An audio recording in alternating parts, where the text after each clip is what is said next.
important development as far as India's economy is concerned. India and New Zealand have decided to relaunch negotiations for a free trade agreement after a gap of 10 years. Now, this move is aimed at deepening economic ties between the two countries against the backdrop of global geopolitical tensions. Commerce and Industry Minister Piyush Goyal and New Zealand's Trade Minister Todd McClay met on the eve of the bilateral meeting between Prime Minister Modi and New Zealand's Prime Minister Christopher Luxon to announce the launch of negotiations for a comprehensive and mutually beneficial free trade agreement. Dr. Kohli is still with us on the broadcast. What's interesting is that bilateral trade has crossed $1 billion US between India and New Zealand as far as the 2024 financial year is concerned. This is something that our Commerce Minister has pointed out.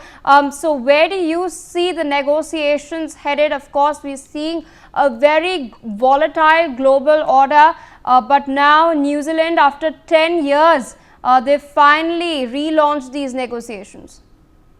Well, I think these negotiations in the present scenario, they assume paramount as far as importance are concerned, because with the tariff war going around the world, with America realigning its trade equations with various countries, I think the bilateral trade between countries becomes even more significant. And with the bilateral trade between India and New Zealand crossing $1 billion, I think it's a big landmark which the countries had set a few years ago. And the important aspect is that India has got a trade surplus with New Zealand. India exports more than what it imports. And if you look at the products being exported from here, special focus is on pharmaceuticals and cotton and fabrics. So I think that is where India would like to give more push, and as far as the New Zealand Prime Minister and the New Zealand trade team which is here, they would obviously want to equalize this. No country wants a trade deficit. I'm talking from the New Zealand point of view. So they might want to export more. Well, we all know New Zealand is known for dairy products, known for some of the alcohol products.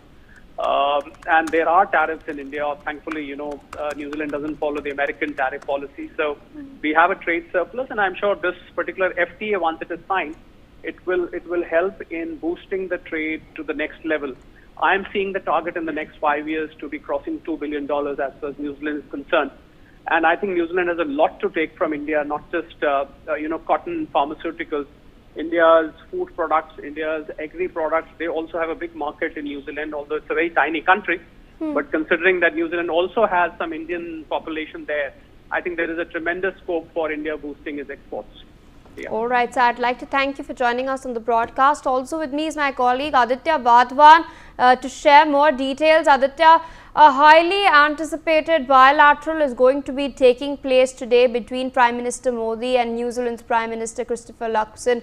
Of course, they'll both be attending the Raisina dialogue today, which is going to be taking place over the next 3 days as well. But several statements have been made by Mr. Luxon. He stated during his visit that India is important for New Zealand's prosperity and security, and that India offers Kiwis huge economic opportunities. So what exactly can we expect as far as the economic equation is concerned will crop up between the PM Modi and the New Zealand's Prime Minister during the talks, and what other aspects of the bilateral relationship will be discussed?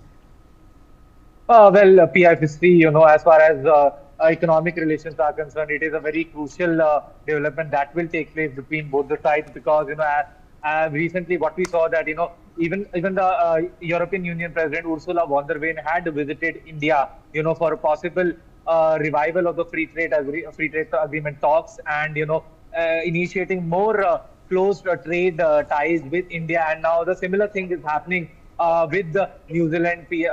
Also the Prime Minister Christopher Luxon has said that